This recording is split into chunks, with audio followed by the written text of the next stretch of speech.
வந்து விஜய் டிவியில் பாக்கியலக்ஷ்மி சீரியல் வந்துச்சு. அதில் ராதிகாவாக என்ட்ரி கொடுத்தாங்க. அந்த டைம்லேயே வந்து நிறைய படமும் வந்துச்சு. எல்லா படமும் வந்து பெருசாக ஹிட் ஆகலை.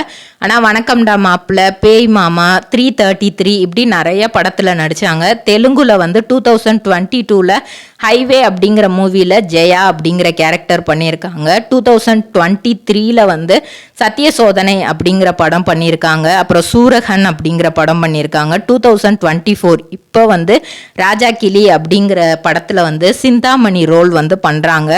அட் த சேம் டைம் அங்கே வந்து அபி டைலர்ஸ், அனாமிகா அப்படிங்கிற சீரியல்லாம் வந்து இவங்களுக்கு வந்துச்சு. அது மட்டும் இல்லாமல் ஜீ தமிழில் நீந்தானே இந்த ட்ரிபுளார் ட்ரேடிங் கம்பெனி எங்களிடம் பாக்குமட்டை தயாரிக்கும் மிஷின் கிடைக்கும். அதற்கான ரா மெட்டீரியல்ஸையும் வருடம் முழுதும் நாங்களே சப்ளை செய்து வருகிறோம். நீங்கள் செய்யும் தட்டுகளை நாங்களே எடுத்துக்கொள்கிறோம். அதற்கான லோன் வசதியும் செய்து தருகிறோம்.